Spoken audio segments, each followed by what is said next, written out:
जी अस्सलाम वालेकुम। Last time जो हम गो थ्रू कर रहे थे, as you know, last time जो हम गो थ्रू कर रहे थे that was like persuasive letters, वहाँ हमने फिनिश किया था।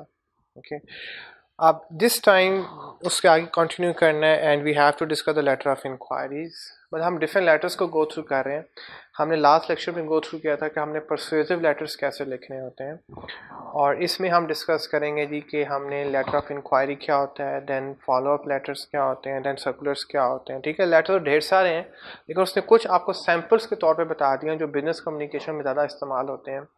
जो सबसे ज़्यादा इंपॉर्टेंट या सबसे ज़्यादा इस्तेमाल होता है दैट्स अ परसुएसिव लेटर, जिसमें हम कस्टमर को मोटिवेट करते हैं कि वो मूव हमारी प्रोडक्ट खरीदे, या हम कस्टमर से कुछ एक्शन की एक्सपेक्टेशंस कर रहे होते हैं। सो जो most important letter is called the persuasive letters. Okay, उसके बाद इंक्वायरी लेटर ढेर सारे बिजनेस में होते हैं, ये डेली बेसिस पे कुछ ना कुछ इंक्वायरीज चल रही होती हैं, सो हम उसको डिस्कस करेंगे। देन फॉलो अप लेटर्स को definitely we will go through it. So let me go through जी। लेटर ऑफ इंक्वायरी क्या होती है, 1.4 टॉपिक है, introduction. In the previous chapter you saw a table classifying a number of different types of letters. हमें last chapter में आपको पता ही है कि हमने रिटन कम्युनिकेशन में हमने वो डिफरेंट लेटर्स को गो थ्रू किया था, letter of inquiry and sales letter and sales letter basically persuasive letters होते हैं। देन ऑर्डर लेटर, ओके, जब कस्टमर उसको लाइक करता है then he has a order letter. वो हमें डिफरेंट लेटर्स को गो थ्रू, उसमें से उसने 3-4 लेटर्स को पिकअप किया है, तो वहाँ से वो कह रहा है कि in the previous chapter you saw a table classifying a number of different types of letters and circulars. ठीक है, in this section we take a look at 3 specific example. इस चैप्टर में हम इस लेक्चर में हम, या जो ये टॉपिक है, इसमें हम 3 डिफरेंट एग्जांपल्स हैं डिफरेंट लेटर्स की, letter of inquiry, follow up letter and circulars की। सो इसको हम डिस्कस करेंगे। So letter of inquiry, let me go through from the letter of inquiry. Letter of inquiry क्या होता है? इंक्वायरी बेसिकली ये होती है कुछ समथिंग हैपन। इंक्वायरी आपको पता है तफ्तीश करना, इन्वेस्टिगेशन। एंड इन्वेस्टिगेशन का वर्ड जो है वो इस्तेमाल होता है सोशल लाइफ में, कि जहाँ पे कोई पर्सन गलत काम करता है उसकी इन्वेस्टिगेशन करते हैं। इसमें बिजनेस में when you have to ask something, when you have to, business में आपके बिजनेस से रिलेटेड का आपने कुछ चीज़ पूछनी है तो उसे हम लेटर ऑफ इंक्वायरी बोलते हैं। जिस तरह से आपने सीए राइस आपके पास चल के नहीं आया था, बल्कि राइस में आप चल के खुद आए और आपने इंक्वायरी की। सो ये जो बिजनेस में जब हम कुछ पूछते हैं that is called the inquiry. और लेटर ऑफ इंक्वायरी मीन हम कुछ चीज़ लिख के पूछ रहे हैं कि सर ये बताएं कि आपकी प्रोडक्ट कैसी है, ये बताएं कि सीए का क्या स्कोप है, ये बताएं कि। अब लेटर ऑफ इंक्वायरी में बेसिकली आपका कोई मसला होता है, ओके, और उस मसले को पूछने के लिए देखिए हम लेटर ऑफ इंक्वायरीज करते हैं। और बिजनेस के अंदर भी लेटर ऑफ इंक्वायरीज होती हैं कि समथिंग हैपन रॉन्ग, और उसको पूछने के लिए कि ये गलत काम किसने किया या ये काम किस तरह से हो गया, उसके लिए हम लेटर ऑफ इंक्वायरीज को राइट डाउन करते हैं। ठीक हो गया जी। So by definition a letter of inquiry represents a request for further information. तो अभी तक आपको इंफॉर्मेशन नहीं मिली और हम इंफॉर्मेशन ज़्यादा डिमांड करना चाह रहे हैं, उसके लिए हम लेटर ऑफ इंक्वायरी लिखते हैं। फिर ओके हो गया यहाँ तक? फाइन है जी। So to increase the likelihood of the recipient replying with all the relevant information you need to make sure you should make sure you explain the problem clearly and specifically। ठीक है जी। अब अगर आप चाह रहे हैं कि अगला बंदा आपको आपके मसले का वो आपको हल बताए, या जो भी गलत काम हुआ है वो आपको अप्रोप्रिएटली रिस्पॉन्ड करे कि ये कैसे हुआ, क्यों हुआ, तो उसके लिए वो कहना चाह रहे हैं कि अगर आप चाह रहे हो कि आपको वो जवाब दे, क्योंकि most of the time when there goes something wrong तो लोग आपको जवाब नहीं देते, तो फिर आपको थोड़ी डिफरेंट टोन में बात करनी होती है। ठीक है, नॉर्मल बात हो तो वो इजीली हर बंदा बता देगा, लेकिन लेटर ऑफ इंक्वायरी में देयर इज थोड़ा सा नेगेटिव टच आता है। देयर गोज समथिंग रॉन्ग, थोड़ा बहुत नेगेटिव हो गया है। अब आपने उससे पूछना है बेटा ये नेगेटिव, जिस तरह से आप घर में भी समटाइम्स कोई काम आपसे गलत हो जाता है तो आपके पेरेंट्स जब आपसे पूछते हैं तो आप पहले हेजिटेट करते हैं। The same happen with the customers, the same happen with the in the business, with the management, with the subordinate, with the employees के when there goes something wrong तो लोग आपको इतना इजीली रिस्पॉन्ड नहीं करते। ठीक है जी, इतना वो इजीली आपको जवाब, उसके लिए हमें डिफरेंट टोन का इस्तेमाल करना हो। तो ये कहना चाह रहा है कि to increase the likelihood of a recipient replying with all the relevant information okay कि वो आपको जवाब दें, आपकी जो भी इन्वेस्टिगेशन है वो आपको उसका वो आंसर दें। यू मेक श्योर, आप पूरी कोशिश करो, you explain the problem clearly and specifically. उसको ये बताओ कि ये प्रॉब्लम हुई, ये इशू क्रिएट हुआ, ये क्यों हुआ, कैसे हुआ। जिस तरह से हम मुल्ज़म होते हैं, उनसे इन्वेस्टिगेशन करते हैं, उसको पहले बताते हैं हाँ जी ये मसला हुआ, बताओ कैसे हुआ। टोन थोड़ी डिफरेंट होती है ना, तो इसमें इतनी पोलाइट टोन नहीं होती। हम थोड़े से हार्श वर्ड का इस्तेमाल कर सकते हैं, लेकिन हम बाद में डिस्कस करेंगे वो हमने कैसे करने। ठीक है जी। तो 3 पैराग्राफ होते हैं as you know. Opening paragraph में आपने मसले को डिस्कस करना है कि मसला क्या है, इशू क्या है। जिस तरह से अगर आप सीए की इन्फॉर्मेशन लेना चाह रहे हो, so I am interested to do the chartered accountancy, please let me know its scope, please let me know its courses, please let me know the teacher, please let me know the future scenarios after doing the chartered accountancy, what I will get the market scope, a job scenario. So इस तरह के questions आपके होते हैं। These are all your problems, so the problems are discussed in the opening paragraph, of course. So explain the general background to your inquiry so that the reader is clear where the letter is all about. ठीक है, so वो ही become clear definitely कि वो किस बारे में आपसे पूछा जा रहा है, किस बारे में उससे पूछा जा रहा है। You have to explain the problem clearly at the first instance. Then the body में क्या है, here you must provide specific detail about the inquiry and list your question.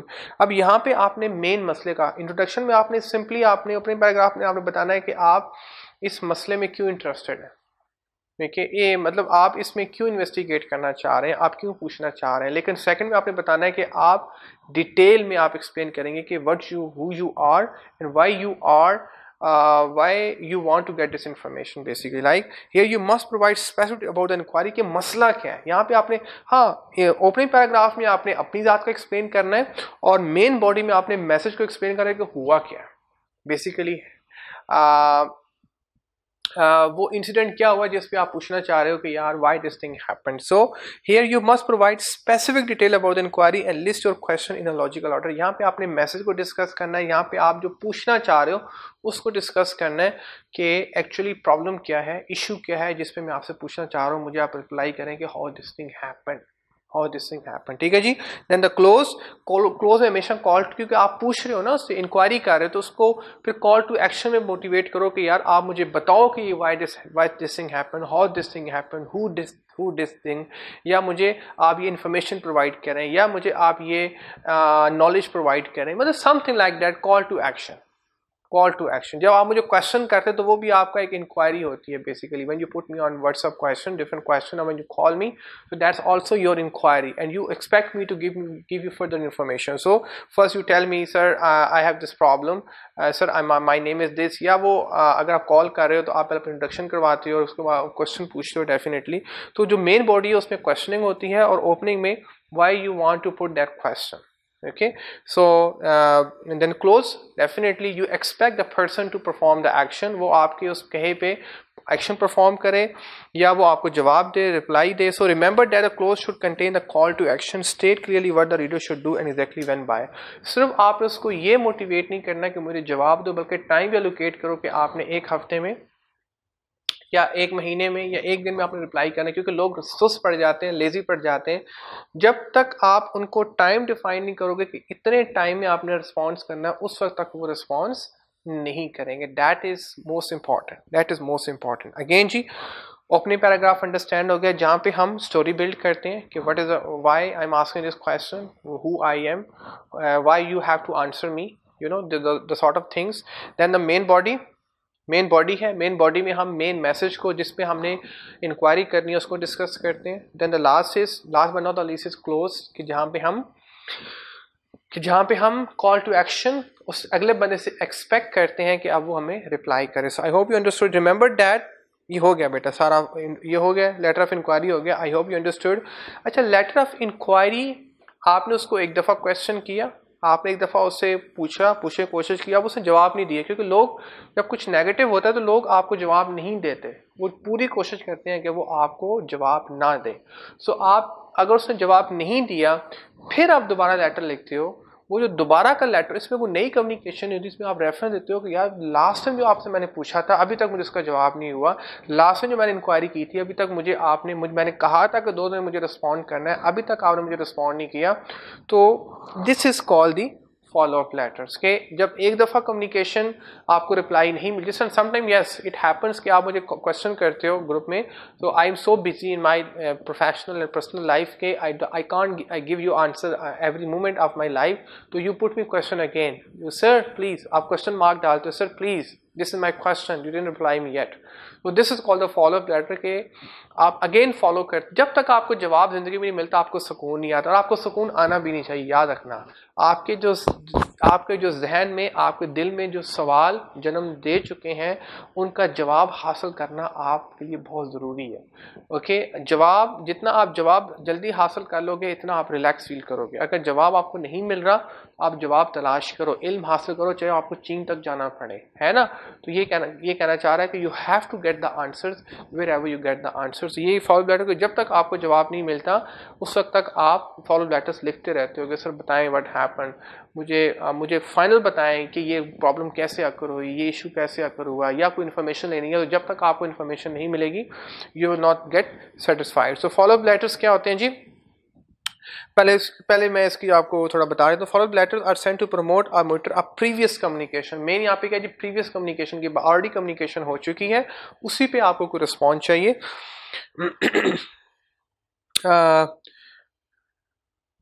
is that fundamental? It is still a request of further information. It is still a request for further information. ये further information की बात हो रही है कि अभी तक आपको उस पर कोई information नहीं मिली, अभी तक मतलब उस पर बात हो रही है। However, the difference is that despite the previous correspondence or activity, you have still not received all the information you did. आपने previous को request की थी, request करने के बावजूद भी आपको वो information नहीं दी जा सकी अभी तक, या उसने प्रोवाइड नहीं की, then you write a follow up letter. ठीक है, कोर्ट भी कहती है कि आप अगर कस्टमर डिफॉल्ट करता है, सपोज आपने बैंक से लोन लिया, आपने बैंक से कर्जा लिया है गाड़ी का या घर का, और आपने 3 महीने किस्तें पे नहीं की, या कोई भी कस्टमर है उसने बैंक से लोन लिया है और उसने किस्तें पे नहीं की, तो बैंक एक दफ़ा इंटीमेट करे, ये नहीं कि उसने अभी पहले महीने किस्तें नहीं पे की तो आप कोर्ट में चले, नहीं। कोर्ट कहती है कि उसको फॉलो लेटर्स फॉरवर्ड करते रहो, कम से कम 3 फॉलो लेटर्स फॉरवर्ड करो, 3 चांस दो उसको, फिर लेटर फॉरवर्ड करो कि प्लीज पे द इंस्टॉलमेंट। ठीक है, फिर हार्श हो जाओ, if you don't pay this time you get severe results for that. Third time, now I'm gonna see you in the court because you didn't pay the installment. ठीक है, आप अपनी tone को हार्श कर सकते हो, लेकिन 3 चांस अगले बंदे को देना मस्ट है। अगर आपने 3 चांस नहीं दिए तो कोर्ट आपके केस को एक्सेप्ट नहीं करेगी। यही कहना चाह रहा है कि follow up letters again the follow letters are sent to promote or monitor a previous communication, for example a letter, a meeting, interview or sales। और कोई भी है, पहले आपने लेटर फॉरवर्ड किया उसमें आपको जवाब नहीं मिला, अभी तक आपको क्वेश्चन था अभी तक उसको आपका जवाब नहीं मिला, या कोई मीटिंग हुई थी तो आप पूछना चाह रहे हैं या वो मीटिंग हुई थी वो कैसी हुई थी, उसमें कितने लोग थे, अभी तक आपको उसका जवाब नहीं मिल रहा। ठीक है, कि उस मीटिंग में क्या हुआ, या आपने मीटिंग में कुछ कंफर्मेशन चाहिए लोगों की, यार आपने मीटिंग में आना है, लोगों ने अभी तक जवाब ही नहीं दिया, फिर आप लेटर, यार please give me reply, we have a meeting after 1 week, कौन कौन इस मीटिंग में आना चाह रहा है। तो ये डिफरेंट सॉर्ट ऑफ रीजन सकती है। इंटरव्यू, आप जॉब के लिए गए, आपने इंटरव्यू दिया, अभी तक आपको कोई रिस्पॉन्स नहीं आया, आप एक दफ़ा मेल की फिर रिस्पॉन्स नहीं आया, फिर मेल की फिर भी रिस्पॉन्स नहीं आया, तो फिर फॉलो लेटर्स कहलाएगा। और सेल्स ऑर्डर, आपने सेल्स ऑर्डर जो होते हैं, लाइक जो लोग आपको सेल करना चाहते हैं वो बार बार आपको वो एसएमएस करते हैं, बार बार आपको इश्तिहार दिखाते हैं, तो वो बेसिकली फॉलो अप कर रहे हैं कि किस तरह से आप उन्हें क्लाइंट बने, किस तरह आपके कस्टमर्स बन जाएं। So they can also be use to get feedback on a schedule, मतलब आप किसी स्केड्यूल बार बार पूछना चाह रहे हो, बताएं यार ये काम कैसा हुआ, बताएं यार कि ये एक्टिविटी कैसे परफॉर्म हुई, ये प्रोजेक्ट कैसा परफॉर्म हुआ, तो या ये लेक्चर कैसा हुआ, तो बार बार आपसे जो पूछा जाता है। रिक्वायरमेंट और effectiveness of some kind of activity, कुछ भी परफॉर्म हो चुका है आप उस पर दोबारा पूछना, फीडबैक लेना चाह रहे हैं जी कि बताएं। जिस तरह से लेक्चर्स टीचर्स के होते हैं तो आपसे पूछा जाता है जी बताएं आपको समझ कितनी आ रही है, ऐसा होता है ना समटाइम्स। और इसके अलावा फॉलोअप, कंपनीज फॉलोअप करती रहती हैं। सपोज आपने कोई प्रोडक्ट खरीदी, last time I bought AC, और एसी को चलाया मैंने, उसके बाद कंपनी दोबारा कॉल की, जी बताएं आपका क्या एक्सपीरियंस है, तो this is called the follow up letters. ठीक है जी, अब आगे डिफरेंसेस बता रहा है, आई थिंक होपफुली। अच्छा, मैं आपको थोड़ा सा लिख दूं, और थ्योरी में थोड़ा सा लिखना प्रॉब्लमेटिक है जी, जस्ट सेकंड मैं लिख दूं थोड़ा सा कि फॉलोअप क्या होता है जी, कि it's a previous correspondence, it's a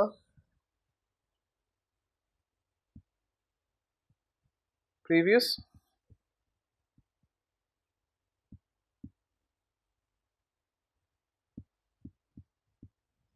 it's a previous correspondence, ठीक है जी, इट्स अ प्रीवियस कोरस्पॉन्डेंस जी।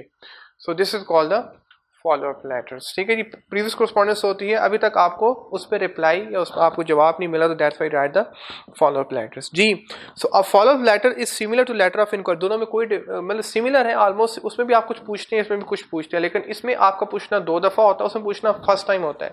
जो फर्स्ट टाइम पूछते हैं दैट्स लेटर ऑफ इंक्वायरी, जो हम सेकंड टाइम, थर्ड टाइम या फोर्थ टाइम, मतलब जब हम फर्स्ट टाइम से मूव ऑन कर जाते हैं सेकंड टाइम में, थर्ड टाइम में, फोर्थ टाइम में, तो that is called the letter of that is called the follow-up letter. So a follow-up letter is similar to the letter of inquiry in that fundamentally it is still a request for further information. It is still a request for further information कि आप इसमें furtherly कोई demand कर. However, the difference that despite the previous correspondence or activity you still have not received all the information. और इसमें ये कहना चाह रहा है कि आपको अभी तक वो information नहीं मिली कि जिसकी आप डिमांड कर रहे थे, तो आप उस वक्त तक फॉलोअप करते रहते हैं। आप इस एज में काफ़ी होता है कि आप किसी पर्सन को फॉलो करते रहते हो ना, जब तक वो पर्सन आपको लिफ्ट नहीं कराता या आपको फाइनल रिस्पांस नहीं मिलता, उस वक्त तक आप उसको फॉलोअप करते रहते हो। तो this is the problem in this age specifically, you people do have sometimes, so the overall format remain the same, format same है जैसे इंक्वायरी का है, ओपनिंग पैराग्राफ है, देन मेन है, देन क्लोजिंग है। बट इसमें डिफरेंस क्या होगा कि क्योंकि वो रिप्लाई नहीं कर रहा, अब इसमें आपने उसको मोटिवेट करना है कि वो आपको रिप्लाई करे ही करे, क्योंकि रिप्लाई का उसको बेनिफिट बताएंगे। अगर वो रिप्लाई करेगा आपको, तो उससे आपको बेनिफिट क्या होगा, उससे आपको फायदा क्या हासिल होगा। यहाँ पे आपने उसको रिप्लाई के बेनिफिट्स पे ज्यादा फोकस करना है कि if you reply me on time, if you reply me this time, तो आपको ये फायदे मिलेंगे या हम आपको इस तरह से फैसिलिटेट करेंगे। ठीक हो गया जी। सो the 3 paragraph explain the background, providing more detail than closing. However, there are two key differences हैं जी यहाँ पे। The first is क्या है जी, अब डिफरेंसेस की बात करते हैं, 2 की डिफरेंसेस की बात करते हैं। Just before the closing paragraph you should explain what will happen if you don't receive the information in time. वही उसको रियलाइज करवाओ कि अगर उसने टाइमली इन्फॉर्मेशन प्रोवाइड नहीं की तो उसका नुकसान उसको क्या होगा, अगर उसने प्रोवाइड कर दी उसको क्या बेनिफिट मिलेगा। However you absolutely must stress the benefit to the reader of replying, otherwise they will not. जब तक आप उसको उसकी रिप्लाई का बेनिफिट नहीं बताओगे कि खुदारा इसका जवाब मुझे प्रोवाइड कर दो, अगर जवाब प्रोवाइड नहीं करोगे तो आपको ये नुकसान हो सकता है, या अगर आप जवाब प्रोवाइड कर दोगे तो आपको ये फ़ायदा हो सकता है। उस वक्त तक, क्योंकि इंसान बड़ा सेल्फिश है, जब तक उसके पास कोई सॉलिड रीज़न ना हो जवाब देने की, वो जवाब नहीं देगा, क्योंकि there is something fishy, there is something that he is not willing to answer. वो आप जवाब देना नहीं चाह रहा, लेकिन अब वो जो जवाब दे किसी मजबूरी के तहत देगा, और वो मजबूरी आपने उसकी शो करनी है कि अगर आप नहीं दोगे तो फिर आपके साथ ये नुकसान हो सकता है। अगर आप दोगे, जिस तरह थाने में जब कहते हैं जी अभी तुम जवाब दे दो, बता दो व्हाट हैपन, तो तुम्हारी जान बख्शी जाएगी, तुम इतनी चित्रौल नहीं होगी, तुम्हारी इतनी डांट डपट नहीं होगी। लेकिन अगर तुम्हें ना बताया तो फिर आपको पता ही है कि आपके साथ क्या होगा। ठीक है जी। तो इस तरह थ्रेट कर, थोड़ा सा थ्रेटिंग फेस इसमें आ जाता है समटाइम्स, वी हैव टू। अब नेक्स्ट क्या कहना चाह रहे हैं कि आपको जवाब नहीं मिल रहा होता तो आप एंग्री हो सकते हो। तो हम बड़े जल्दी, हम हाइपर लोग हैं, हम गुस्से में आने वाले हैं, क्योंकि कि हम बहुत जल्दी गुस्से में आ जाते हैं। तो अब सेकंड में कहना चाह, अगर आपको जवाब नहीं मिल रहा सपोज, तो आपने एंग्री नहीं होना।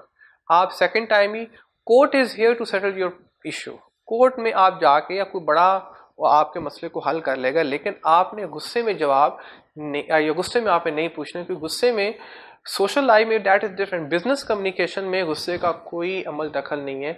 गुस्सा अल्टीमेटली आपकी कंपनी के लिए नुकसानदेह है, गुस्सा अल्टीमेटली आपके बिजनेस के लिए नुकसानदेह है, गुस्सा आपकी अपनी ज़ात के लिए नुकसानदेह है। गुस्सा गुस्सा गुस्सा नहीं करना in business communication. Social life में करते हैं, करो, नो प्रॉब्लम, लेकिन बिजनेस कम्युनिकेशन में गुस्से का 100% नुकसान आपके अपने बिजनेस को है। कस्टमर को क्या लगे, आपने गुस्सा किया वो किसी और के पास चला जाएगा। ठीक है, आपने गुस्सा किया वो किसी, मतलब इतनी कंपनीज काम कर रही हैं, इतनी कंपनी ने प्रोडक्ट बनाई हुई है, आपकी प्रोडक्ट नहीं तो किसी और के प्रोडक्ट वो बाय कर लेगा, नो इश्यू एट ऑल। ठीक है जी। So within the close you should, हाँ the second, sorry within मैं वापस आता हूँ जी, within close you should offer help और एडवाइस इफ अप्रोप्रिएट, ठीक है जी। हाँ, अब क्योंकि वो रिप्लाई नहीं कर रहा तो उसको ये बताओ कि प्लीज़ अगर आपको कोई हेल्प चाहिए, we are here to help you out. अगर आपको कोई रिप्लाई करने में इश्यू आ रहा है, we are here to help you out. तो उसको थोड़ा सा आप हौसला दो, थोड़ी सी उम्मीद की किरण दिखाओ कि यार we are here definitely to solve your problem. Okay, हम किसी तरह से भी आपके मसले को हल करने की पूरी कोशिश करेंगे। आप सिर्फ ये बता दें कि आपको हमारे एंड पे क्या हेल्प चाहिए, definitely we will take care of that thing जी। तो नेक्स्ट वही कहना चाह, never write an angry letter, कभी गुस्से में आप ये लेटर नहीं लिखना। However upset you may feel, आप जितना मर्जी जिंदगी में अपसेट हों बेटा, ये इमोशनल इंटेलिजेंस का टॉपिक है और सबसे टफेस्ट टॉपिक है। पढ़ने को या सुनने को शायद बड़ा आसान है, लेकिन ज़िंदगी में सबसे मुश्किल जो आपका मरहला है वो ये है कि आप अपने जज्बात को कैसे कंट्रोल में रखो, अपने ख्यालात को कैसे कंट्रोल में रखो। बड़ा मुश्किल काम है बेटा। किताबें पढ़ के ये चीज़ नहीं सीखी जाएगी। ओके, लेक्चर सुन के ये आपने खुद करना है, प्रैक्टिस करनी है। ओके, किताबों में नॉलेज आपने पढ़ ली है जितना, आप माशाल्लाह आपने काफ़ी, आपको पता ही है गुस्सा करना कितना हराम है, या गुस्सा करना कितना आपके लिए हेल्थ को कितना डिस्ट्रॉय करता है, आप रिलेशन कितना ख़राब। लेकिन असल चीज़ ये है कि गुस्से को आपने काबू कैसे करना है, ये आप सारी ज़िंदगी सीखते रहोगे। There is no hard and fast rule कि आपने गुस्से कैसे कंट्रोल करना है। हर इंसान अपने गुस्से को अपने हिसाब से कंट्रोल करता है। यहाँ बिजनेस की बात कर रहा है तो बिजनेस में कह रहा है कि एंग्री लेटर लिखने का कोई फ़ायदा नहीं है। हाउएवर अपसेट यू, आप जितना मर्जी अपसेट हो, अगला बंदा जितना आपको रोल के रख दे, कस्टमर जितना मर्जी आपको तंग करे, टीस करे, you are not suppose to show the गुस्सा। ठीक है, so always take a break and revisit the letter once you have calm down, once you have, जब अगर आपने गुस्से में कोई गुस्सा आपको आ गया, ठीक, गुस्सा निकालना चाहिए, ठीक है, गुस्सा निकालो। ओके, आप उसको एक पेज पे लिखिए, आई मस्ट से, उसको पेज पे लिखिए, उसको जो भी आपने गालियां देनी है गालियां दे के उसको बाद में फाड़ दो। या अगर आपने गुस्से में कोई लेटर लिखा है, अगर उस वक्त लिखते वक्त आपकी कैफियत गुस्से वाली थी, यू आर नॉट स्टेबल, या आप उस वक्त थोड़ी हार्श कंडीशन में थे, आप नेगेटिव थे, तो उसको फौरन फॉरवर्ड ना करो काइंडली। अगर आप लेटर लिख रहे हो, आप देखो कि आप लेटर किस कैफियत में लिख रहे हो। अगर लेटर आप पॉजिटिव वे में, पॉजिटिव आप अच्छे मूड में लिख रहे हो तो वेल उसको फॉरवर्ड कर सकते हो। लेकिन अगर आप लेटर लिखते हुए आप उस वक्त नेगेटिव थे, या आप उस वक्त आपके जहन में कोई गुस्सा आपकी तबीयत में कोई गुस्सा चल रहा था, तो उस वक्त लेटर फॉरवर्ड ना करो। जब काम डाउन हो जाओ, जब न्यूट्रल हो जाओ, जब पॉजिटिव हो जाओ, उसको दोबारा गो थ्रू करो। यकीनी बात है कि आपको वो उस वक्त लेटर जो है ना वो फजूल लगेगा कि असल में क्या लिख रहा था। ठीक है, तो with business communication it will never benefit the sender to send an angry letter forward करने का कोई फायदा आपको नहीं होगा ऐसा। आगे जी, also be careful not to be demanding, you must be reasonable with your request and deadline. आप अब क्योंकि फॉलोअप कर रहे हो ना, उससे पूछना चाह रहे हो, टू मच डिमांडिंग ना हो जो परेशान ही हो जाए अगला बंदा, यार मुझे ये भी बताओ, ये भी बताओ, ये भी बताओ, ये भी बताओ। वो ना भाई एक एक करके पूछो, वो एक भी नहीं बता रहा तो आपको सारी बातें कहाँ बताएगा। तो वन बाय वन करके डिमांडिंग करनी जिंदगी में भी, ये बेटा यही तवक्कुआत करनी चाहिए कि जब भी आपने एक अच्छा रिलेशनशिप मेंटेन करना है कस्टमर के साथ, तो उससे एक एक करके सारी बात मनवाओ। ये नहीं कि फौरन अब ये भी करो, अब मतलब ये भी करो, अगला बंदा परेशान हो जाएगा। अगर आप टू मैनी थिंग्स डिमांडिंग, अगर आप एट द सेम टाइम उससे बहुत सी चीज़ें डिमांड करना शुरू कर दो, तो वो फिर अगला बंदा आपसे दूर होना शुरू हो जाएगा। यार कि ये बंदा तो बस मुझे मुसीबत में डाल देता है, ये इतनी फरमाइशें करता है। जिस तरह ओके, आप घर में भी आपने कुछ चीज़ डिमांड करनी है तो वन बाय वन करो भाई। अगर एक ही महीने आप 10 चीज़ें डिमांड कर रही हो तो फिर आपको कोई एक चीज़ भी नहीं मिलने वाली। ठीक है जी, तो ये कहना चाह रहे हैं कि वन बाय वन डिमांड करोगे तो फील भी नहीं होगा और आपको चीज़ें भी मिलना शुरू हो जाएंगी जी। Use negative sounding word such as your काम, योर क्लेम, योर फेलियर, ये वर्ड आपने इस्तेमाल, केयरफुल नॉट टू यूज़, ये आपने वर्ड इस्तेमाल नहीं करने। टू मच डिमांडिंग नहीं होना और रीडर को ब्लेम नहीं करना कि तुम्हारी वजह से ऐसा हुआ, तुमने गलती की, तुम्हें ऐसा नहीं करना चाहिए था। इस तरह के वर्ड आपने यूज़ नहीं करने। ठीक हो गया जी। सो वही 3 पैराग्राफ हैं एग्जैक्टली उसी तरह से, ये जैसे लेटर ऑफ इंक्वायरी में यहाँ था कि आपने उस कम्युनिकेशन का बैकग्राउंड एक्सप्लेन करना है कि आप उसको फॉरवर्ड लेटर क्यों लिख रहे हैं, फिर उसमें मैसेज क्या था, ओके, और फिर लास्टली क्लोज थोड़ा सा इसमें हार्श होगा। क्लोज में आपने कॉल टू एक्शन में कि उसको बेनिफिट का बताओ कि प्लीज़ आप इसका रिप्लाई करें, अगर नहीं करेंगे तो आपको ये नुकसान हो सकता है, अगर रिप्लाई करेंगे तो आपको ये बेनिफिट होगा। फिर आप क्लोज में आपने हमेशा पॉजिटिव रहना है, आपको पहले ही बताया कि हमेशा पॉजिटिव। अगर आप नेगेटिव होने की कोशिश करोगे तो उसका फ़ायदा आपको कुछ भी नहीं, कख फ़ायदा नहीं होगा, कस्टमर ही आपसे दूर भाग जाएगा। जब कस्टमर आपसे दूर जाएगा तो आपको प्रॉफिटेबिलिटी डायरेक्टली हिट होगी, आपको नुकसान होएगा। ठीक है जी। नो इसी सिनेरियो में, ये लेटर्स के ही सीरीज में, तो last is called the circulars.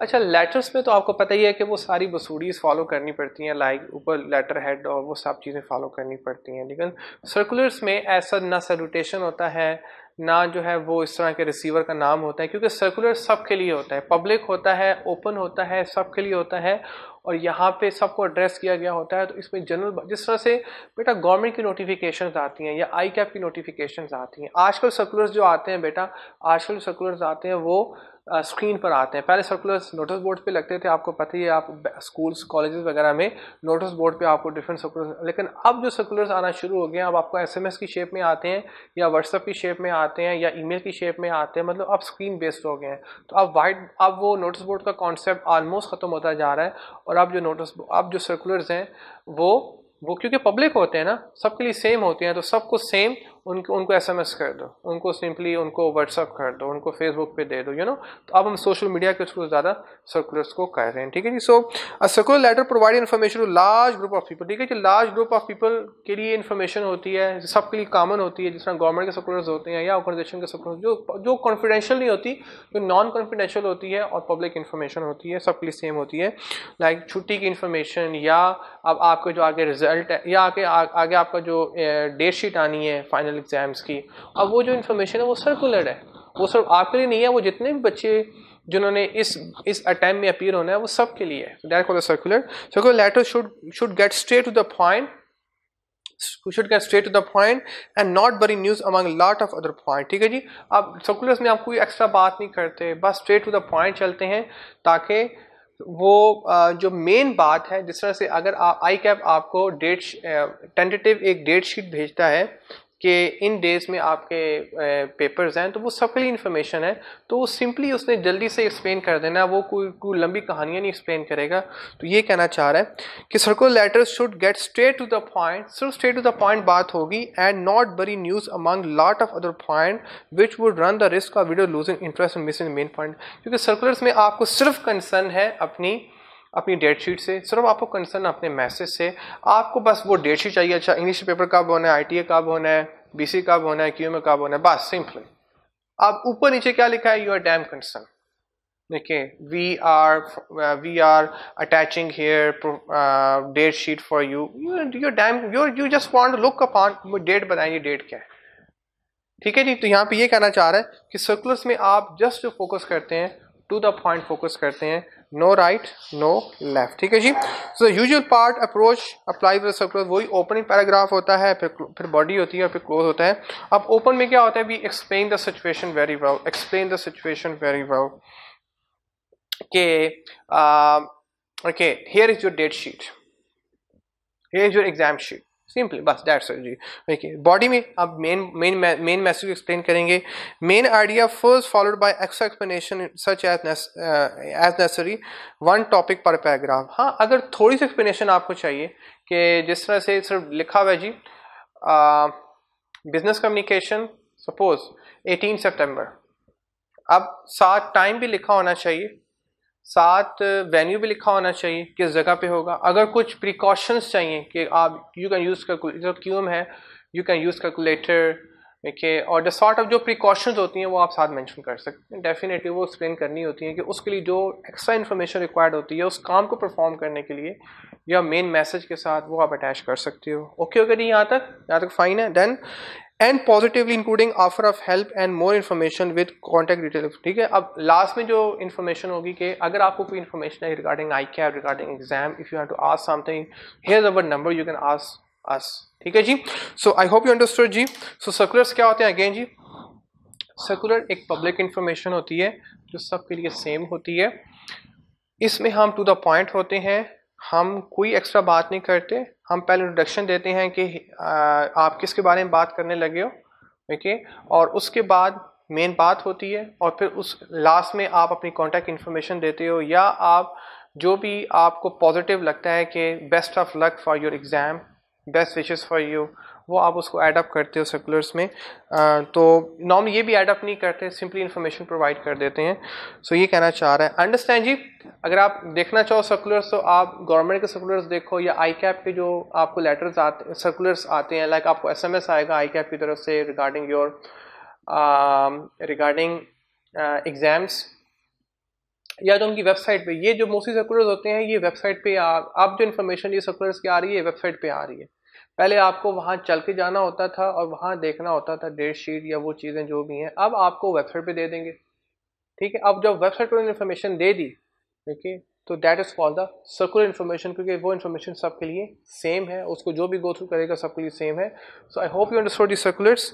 If you want to get to know circulars, definitely you can google it out and you can find different circulars and you will get the idea how the circulars are being write down. आपने articleship में जाना है तो आपका यही काम होगा कि आपने वहाँ पे ढेर सारे परसुएसिव लेटर्स लिखने हैं, आपने ढेर सारे वहाँ पे अब लेटर ऑफ इंक्वायरीज लिखनी है, फॉलो लेटर्स लिखनी है, सर्कुलर लिखनी है। वहाँ पे आपकी बेस, अब मेरा काम है सिर्फ आपकी बेस बनाना। आपको पता हो लेटर ऑफ इंक्वायरी क्या होता है, आपको पता हो परसुएसिव लेटर क्या होता है, आपको पता हो फॉलो लेटर क्या होता है, आपको पता हो सर्कुलर लेटर क्या होते हैं। सिर्फ मेरा काम है आपकी बेस बनाना। प्रैक्टिकली चीज़ें इंशाल्लाह आर्टिकलशिप इसके लिए है जो आप डीपली गो थ्रू करेंगे। ओके हो गया यहाँ तक जी, फाइन हो गया। मेन चीज सर्कुलर में क्या है, ये इन्फॉर्मेशन सबके लिए होती है। बाकी जो लेटर ऑफ इंक्वायरीज हैं, फॉलो लेटर हैं, ये 1 to 1 होती है, ये एक बंदे से या एक ग्रुप से पूछी जाती है, ये मोस्टली इंडिविजुअल लेवल की होती है। लेकिन जो सर्कुलर्स होते हैं ये सबके लिए सेम इन्फॉर्मेशन होती है, इसलिए पब्लिक होती है। और इसमें जो पब्लिक इन्फॉर्मेशन होती है वो बड़ी टू द पॉइंट होती है। देखिए वो अगर आपको याद हो, आपके स्कूल कॉलेज वगैरह में डिफरेंट नोटिस लगते थे आपके वाइट नोटिस बोर्ड पे। So that is a perfect example of the circulars. ठीक है जी। सो इलस्ट्रेशन वगैरह है बेटा, वो आप खुद गो थ्रू कर सकते हैं। इस तरह के सर्कुलर्स लिखे जाते हैं, that is not a big issue. लेकिन ये इनसे कुछ पूछा नहीं जाता इन डेफिनेटली, ये सिर्फ आपके समझाने के लिए। लेकिन बेस्ट वे कि आप गूगल कर लें, वहाँ से आप गो थ्रू कर लें कि व्हाट आर कॉल्ड सर्कुलर्स और किस तरह से वो लिखे जाते हैं। ठीक है जी, यहाँ तक ओके हो गया जी। जी, सो next is called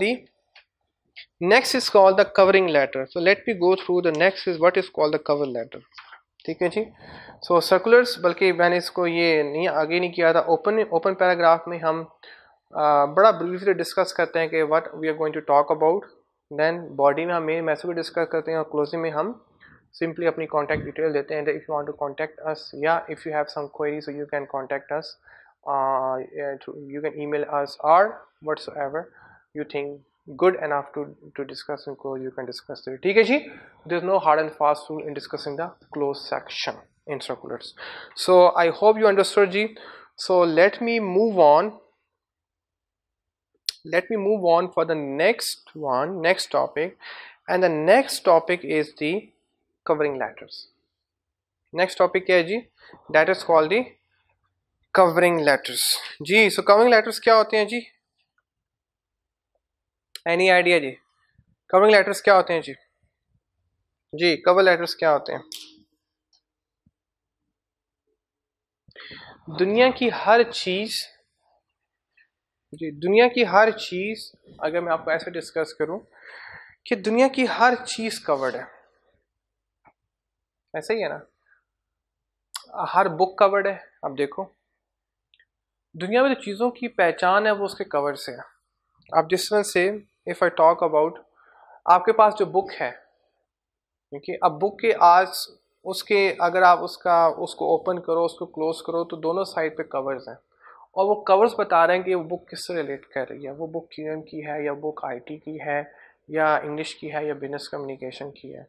या सपोज जस्ट अ सेकेंड, मेरे हाथ में I have seen this is called the mark. Okay, ये मार्कर है मेरे हाथ में, ठीक है जी।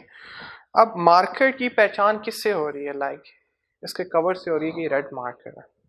इस तरह मेरा अगर हाथ में ब्लू मार्कर होगा तो कैसे पता चलेगा ब्लू मार्कर है? उसके ये कवर से पता चलेगा।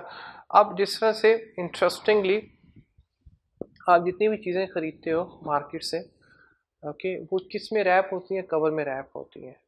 असल मैसेज किस में होता है? असल मैसेज इसके ऊपर है या इसके अंदर है? असल मैसेज इसके अंदर है। मतलब जो उसने लिखना है वो उसके अंदर जो इंक है उसके बेस पे लिखेगा। ऐसा ही है ना, आपने बिस्किट खरीदे हैं या आपने कोई प्रोडक्ट बिस्किट खरीदे हैं, देखिए आप मार्केट में जाते हैं आपको हर चीज़ कवर में नज़र आती है। बिस्किट्स की बात कर रहा हूँ, अब बिस्किट्स का जो कवर है, जो रैप है, क्या वो असल टेस्ट है, क्या वो असल प्रोडक्ट है? नहीं। आप उसको ओपन करेंगे, उसके अंदर जो बिस्किट्स हैं that is a real product. जिस तरह से आप बधाई जैसे नज़र आते हैं, ये आप असल नहीं, मतलब ये कवर है, ये आपकी पहचान है। अल्लाह पाक ने आपकी पहचान बनाने के लिए कि this is who you are. हम दूर से किसी की शक्ल देखते हैं तो हम कहते हैं कि यार अच्छा ये वो पर्सन आ रहा है, लेकिन देखिए असल क्या है उसके अंदर है, उसका दिल कैसा है और वो सोचता कैसे है। दिस इज व्हाट ही और she really is. So cover letter सिर्फ एक, सबसे पहले तो आपको ये बता दूं कि कवर लेटर सिर्फ आपको हेल्प आउट करता है टू अंडरस्टैंड कि कोई चीज़ कहाँ पे प्लेस्ड है।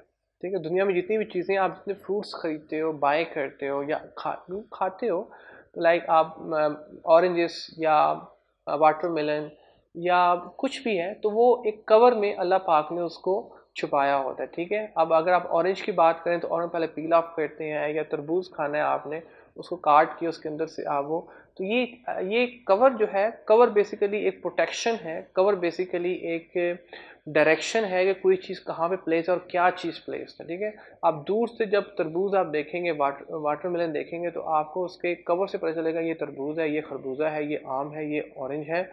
ओके, सो ये कहना चाह रहे हैं यहाँ पे, तो this is called the cover letters. So cover letters क्या होते हैं बेसिकली, सबसे पहले आपको पता होना चाहिए कवर लेटर्स क्या होते हैं। कवर लेटर्स अपनी ज़ात में कुछ नहीं है, ये किसी और चीज़ को एक्सप्लेन करने का एक सहारा है। मतलब असल जो इंफॉर्मेशन है, असल जो कंटेंट है, असल जो इंग्रेडिएंट है वो उसके अंदर होता है। Cover is just a display. जिस तरह से मेरे सामने एसी लगा हुआ है, अब AC is not a real information, जो उसका जो डब्बा ऊपर है वो तो इंफॉर्मेशन नहीं है। या जिस तरह गाड़ी है, गाड़ी ऊपर से जो जैसे बनी है वो असल तो नहीं है, उसके अंदर जैसा इंजन लगा हुआ है that is the real thing. अब एसी के अंदर जो हवा आ रही है that is a real message. तो सबसे पहले आपने ये समझना है कि कवर लेटर अपनी ज़ात में कोई चीज़ नहीं है, कवर लेटर किसी और चीज़ को एक्सप्लेन करने का एक डॉक्यूमेंट है। Now come back. A covering letter, cover letter in short is a letter sent with an explanation the content of another document. ठीक है, इस sent with भेजा जाता है या एक्सप्लेन करता है किसी और डॉक्यूमेंट को, और कंसाइनमेंट ऑफ गुड, या जब हम माल एक्सपोर्ट इंपोर्ट, कंसाइनमेंट जब माल इंपोर्ट एक्सपोर्ट करते हैं, तो अब इतना माल इंपोर्ट, इतना माल एक्सपोर्ट होता है कि हम वन बाय वन तो गो थ्रू नहीं कर सकते, लेकिन हमें एक, इसे बोलते हैं इनवाइस। ओके, एक इनवाइस इशू होती है। या जिस तरह से आई जस्ट टॉक अबाउट, जिस तरह से आपने जहाज़, बैरी जहाज़, बड़े बड़े बैरी जहाज़ देखे, उनमें कंटेनर्स होते हैं, और उसमें कंटेनर्स हंड्रेड्स के हिसाब से होते हैं। अब उस कंटेनर के बाहर एक कवर लेटर लगा होता है जो बताता है कि इसके अंदर कौन सी प्रोडक्ट्स हैं। ठीक है, और जो कस्टम वाले कस्टम ड्यूटी जो चार्ज करते हैं वो उस कवर लेटर की बेस पे चार्ज करते हैं। यहाँ तक ओके हो गया जी।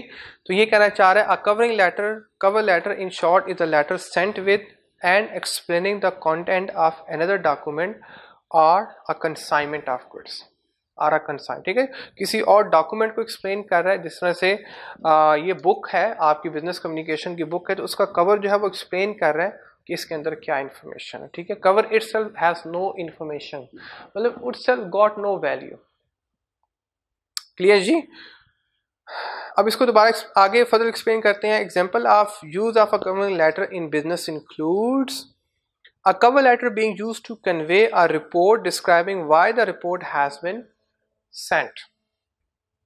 ठीक है, कि रिपोर्ट क्यों फॉरवर्ड की गई है। रिपोर्ट आपको पता है कोई भी इंफॉर्मेशन तो 2 पेजेस से ज़्यादा होती है, इस कॉल्ड अ रिपोर्ट, और उस रिपोर्ट के शुरू में जो हम अटैच करते हैं that is called the cover letter.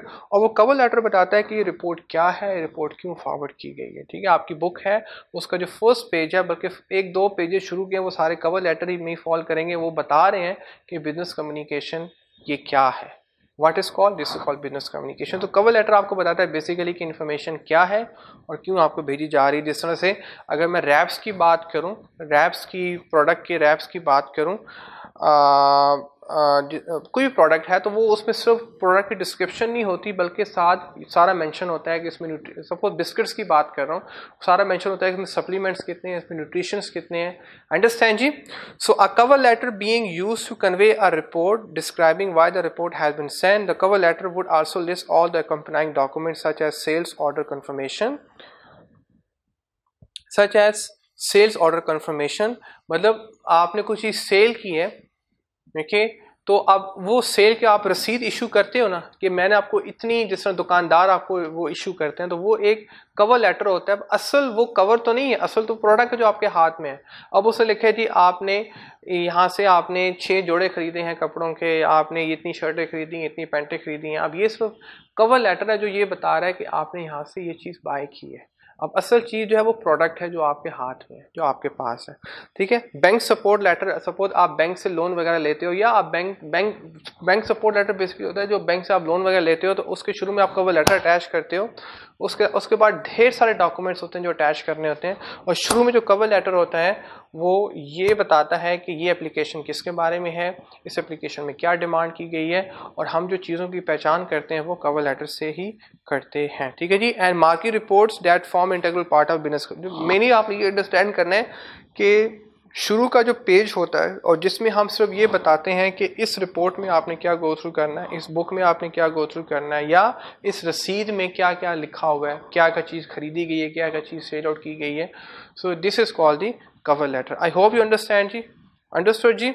So cover letter itself got nothing, no value. ये सिर्फ एक इंडिकेशन है, ये सिर्फ एक वे है टू टेल यू पीपल कि इसमें क्या है. ठीक है जी. नेक्स्ट है जी. सो फर्स्ट क्या है जी, cover letter. Just let me. So क्या है जी, एक्सप्लेनिंग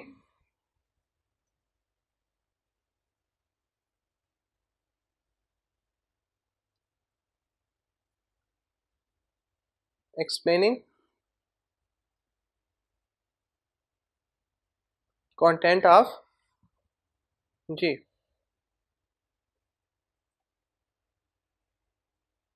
another document. ठीक है जी. Explain the content of another document. तो मेन इसमें हम, ठीक है, मतलब मेन मैसेज जो है वो इसमें है, इसमें मेन मैसेज इसमें है. That is the most important. और कवर जो है ना वो सिर्फ एक हेल्पिंग है, हेल्प करता है, इट हेल्प टू अंडरस्टैंड. ठीक है जी. सिर्फ आपको हेल्प करता है टू अंडरस्टैंड. यहां तक ओके हो गया जी. So the next is the attaching a cover letter to a consignment of damage stock. अब डैमेज स्टॉक जिस तरह से आपको मैंने डिस्कस किया था कि जब भी हम माल को इंपोर्ट करते हैं या एक्सपोर्ट करते हैं, अब सपोज आपने इंपोर्ट किया, चाइना से आपने इंपोर्ट किया, और वो जिस शिप में आया उस शिप में वो आपको, वो कंपनी जो एक्सपोर्ट कर रही है चाइना से, वो आपको कवर लेटर भेजेगी कि हमने आपको जो माल भेजा है वो इस शिप के थ्रू भेजा है, आपके ये कंटेनर नंबर है और इसमें ये क्वांटिटी है, ओके, और ये जो आइटम इस कंटेनर में आपको मिलेंगे. Are you with me? Again I am explain to you जी. सपोज आपने चाइना से माल मंगवाया, ठीक है. अब माल जो है ना, आपने सपोज 10,000 लैपटॉप्स मंगवा लिए, ठीक है. अब 10,000 लैपटॉप वो आपको किसके थ्रू कंफर्म करेंगे? कवर लेटर के थ्रू कंफर्म करेंगे. वो पहले आपको भेज देंगे, पहले आपको इनवाइस भेज देंगे, उसमें डिस्कस करेंगे कि आपकी शिपमेंट जो है ना इस शिप के थ्रू आ रही है, आपकी कंसाइनमेंट इस शिप के थ्रू आ रही है, और इस शिप में ये कंटेनर नंबर है, या ये 10 कंटेनर है जिसमें आपके सारे कंप्यूटर्स पड़े हुए हैं. ठीक है. अगर उसमें आपको कोई कंप्यूटर गलत निकल आते हैं, कोई लैपटॉप में प्रॉब्लम आ जाती है, तो हम जब उसको रिप्लाई करेंगे, हम उसको वैसे रिप्लाई करेंगे, this is with reference to your cover letter. उस ओके जिसमें this reference cover letter my, okay, उसमें जो आपने ये जो स्टॉक डिस्कस किया था ना, उसमें से ये स्टॉक गलत निकला है, ये स्टॉक जो है ना वो डैमेज निकला है. Did you understand this point? You understand this concept? यहाँ पे कहना चाह रहा है attaching a cover letter to a consignment of damage stock that is being return to supply. फिर आप उसको वो कवर लेटर फॉरवर्ड दोबारा करते हो, उसकी कॉपी फॉरवर्ड करते हो कि ये आपका कवर लेटर था, इसमें आपने ये डिस्क्रिप्शन बताई थी, इसमें आपने जो लैपटॉप्स बताए थे उसमें से ये नंबर के लैपटॉप जो है ना ये सारे रॉन्ग निकले हैं या ये सारे जो है ना वो डैमेज निकले हैं। So cover letter would help which specific order number the goods relate to. ठीक है, अब उस कवर लेटर में सारा कुछ ये डिस्कस होता है उस कवर लेटर में कि कौन सा माल आ रहा है, ओके, और किस क्वांटिटी में आ रहा है, वो सब कुछ यहाँ पे डिस्कस होता है। तो ये कहना चाह रहा है cover letter would explain which specific order number the goods relate to, the date when they originally delivered and details of damage identified। ठीक है जी, तो उसमें एक एक चीज एक्सप्लेन होती है कि आपने जो कवर लेटर भेजा था, या इसमें आपको एक और एग्जांपल देता हूं बेटा, कि जब शिप आता है हार्बर पे, बंदरगाह पे, तो वो जो कंटेनर होता है उस पर भी कवर लेटर लगा हुआ होता है। ठीक है, उस कवर लेटर में सारा स्टॉक की इंफॉर्मेशन होती है कि इसमें ये जो है ना ये इतनी क्वांटिटी है, ओके, और इतनी इस प्राइस में है, वो सब कुछ मेंशन होता है, क्योंकि वो सब मेंशन करना होता है क्योंकि उस पे फिर कस्टमर वाले वो ड्यूटी चार्ज करते हैं। क्लियर हुआ जी? सो जब आपने रिप्लाई करना है तो आपने रिप्लाई भी ऐसे ही करना है, देखिए कि वो जो आपका कंटेनर पे जो कवर लेटर लगा हुआ था उसमें जो आपने डिस्क्रिप्शन बताई थी, ओके, उस डिस्क्रिप्शन के मुताबिक ये जो क्वांटिटी जो है ना ये उसमें से ख़राब निकली हैं, ये जो क्वांटिटीज जो है ना ये डैमेज निकली हैं, so please return it back. तो ये कहना चाह रहा है the cover letter would also describe the content and specify the quantity of each type of good that is included in the consignment. The cover letter would also describe the contents and specify the quantity. उसमें एक एक चीज़ की description होती है कि कितनी quantity import की, okay, और किस डेट में की, यूनिट प्राइस क्या थी, टोटल प्राइस क्या बनी, तो सब कुछ उसमें डिटेल में एक्सप्लेन होता है। इंशाल्लाह आप प्रैक्टिकल लाइफ में ये भी जाकर सीखोगे कि जब इंपोर्ट या एक्सपोर्ट करनी होती है तो वहाँ पे हम कवर लेटर को किस तरह से रिप्लाई करते हैं। Okay, so I hope you understood till here. यहाँ तो ओके हो गया जी।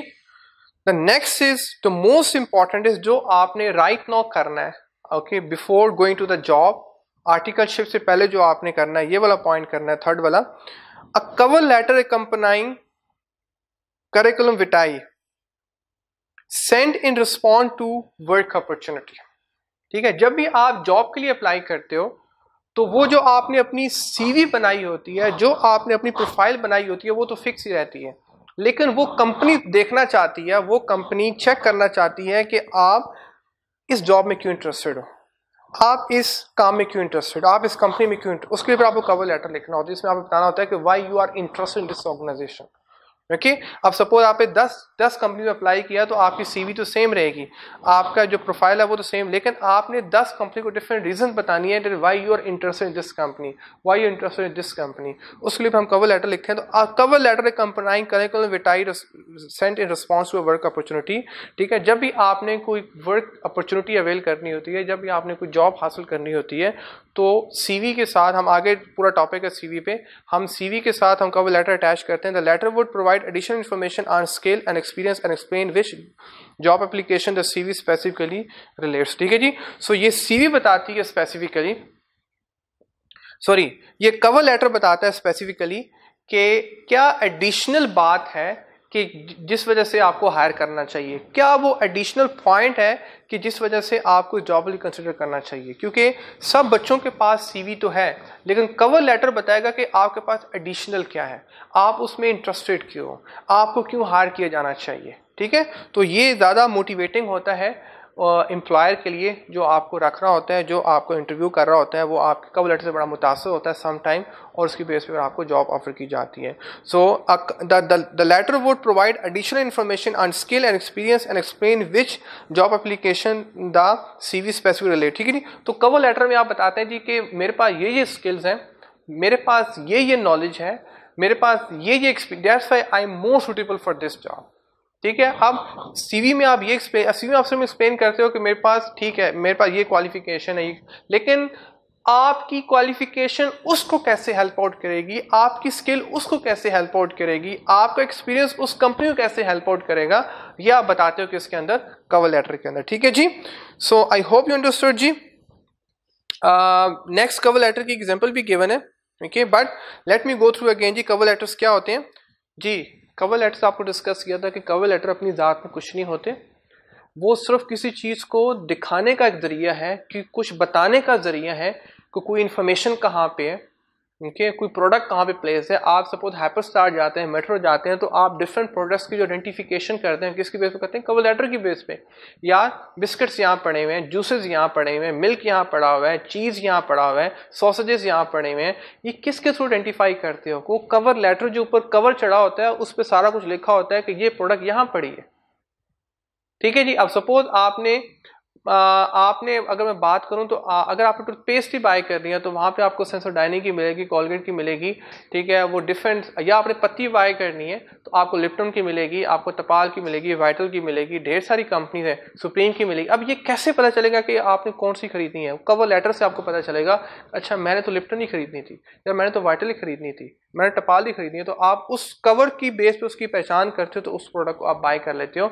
This is called the cover letter. Cover letter अपनी जात में कुछ नहीं है, ये आपको अट्रैक्ट करने का एक जरिया है। हमारी प्रॉब्लम क्या है कि हम कवर लेटर से अट्रैक्ट होकर प्रोडक्ट खरीदते हैं। ओके, ये असल जो कंटेंट है वो अंदर है भाई, वो पत्ती उस डब्बे के अंदर है, वो कवर जो है ना, हम कवर ब्यूटीफाई, हमारा कॉन्सेप्ट क्या है, कवर अगर अच्छा होगा तो प्रोडक्ट भी अच्छी होगी। जो सबसे बड़ा हमारा डायलेमा है। जरूरी नहीं है कि अगर कवर बहुत अच्छा है तो प्रोडक्ट भी अच्छा। एनीवेज जी, सो कवर लेटर में क्या बताता है जी? इन्फॉर्मेशन बताता है कौन सी प्रोडक्ट कहाँ पे प्लेस्ड है। ओके, सो नीचे फर्स्ट कहना चाह रहा है कि जो भी डॉक्यूमेंटेड चीजें हैं, जो भी डॉक्यूमेंट से रिलेटेड है, अगर वो इन्फॉर्मेशन 2 पेजेस से ज्यादा है, कोई भी इन्फॉर्मेशन है, चाहे वो सेल्स की इन्फॉर्मेशन है, कोई भी इन्फॉर्मेशन है, अगर वो थोड़ी सी ज्यादा इन्फॉर्मेशन है तो उसको भी हम कवर लेटर बनाते हैं। ठीक है जी। और कवर लेटर में डिस्कस करते हैं कि हमने इसमें इस डॉक्यूमेंट में क्या है, इन पेजेस में क्या है, इस बुक में आगे क्या गिवन है। ठीक है जी। तो that's called the cover letter. उसके बाद सेकंड में जो डिस्कस किया था कि जब भी हम कोई प्रोडक्ट खरीदते हैं, कोई माल इंपोर्ट करते हैं, एक्सपोर्ट करते हैं, क्योंकि वो आपको पता है कि अगर पाकिस्तान की बात करें तो पाकिस्तान में कितना माल डेली बेसिस पे एक्सपोर्ट और इंपोर्ट होता है। अगर सारे माल को चेक करना शुरू कर दिया जाए तो आई थिंक एक शिप को ही हफ्ता लग जाए उसको चेक करने में। तो जो कस्टम वाले क्या करते हैं कि वो जो कंटेनर्स पड़े होते हैं उनके ऊपर जो कवर लेटर होता है उसी से ये अंडरस्टैंड कर लेते हैं कि इस कंटेनर में क्या है, इस कंटेनर में क्या है, इस कंटेनर में क्या है। अगर 10 कंटेनर है, 10 डिफरेंट कवर लेटर अटैच होंगे। अगर उसमें से कुछ माल गलत निकल आया, अगर उसमें कुछ माल डैमेज निकल आया, तो उसी कवर लेटर का रेफरेंस देके जिसने माल भेजा होता है उसको रिप्लाई करते हैं कि this is reference your cover letter fix on container this, dated this, with quantity this, okay, we found these products are damage products. तो वो इस तरह सारी कम्युनिकेशन होती है। थर्ड हम इंशाल्लाह कल पढ़ेंगे कि सीवी के लिए, मतलब जॉब पे अप्लाई करने के लिए उससे पहले, मतलब जब हम एप्लीकेशन जमा करा रहे होते हैं तो सबसे पहले हम कवर लेटर जमा कराते हैं, कवर लेटर के साथ हम सीवी जमा कराते हैं। तो सबसे पहले जो एम्प्लॉयर चीज़ देखता है, सबसे पहले जो जॉब जो देने वाला है वो आपकी जो डॉक्यूमेंट देखता है वो कवर लेटर देखता है कि उसमें आपने रीज़न क्या बताइए कि why you did chartered accountancy, why you are interested in KPMG, why you interested in EY, why you interested in Nestle, why you interested in working in this particular company, एक particular firm. So cover letter basically reason होती है कि जो आपकी explain करती है कि why you are interested in particular this job और पर्टिकुलर दिस कंपनी और पर्टिकुलर दिस प्रोफेशन। और जो CV होती है इंशाल्लाह हम वो कल गो थ्रू करेंगे। So that's it from my side. थोड़ा सा बोरिंग था बेटा, मेरी तबीयत भी थोड़ी सी आज ठीक नहीं थी। Okay, so I hope you will excuse me. So इंशाल्लाह in the next lecture, okay, we will start the CV part. Hope for the best, take good care of yourself. अल्लाह हाफिज़ बेटा, अल्लाह हाफिज़।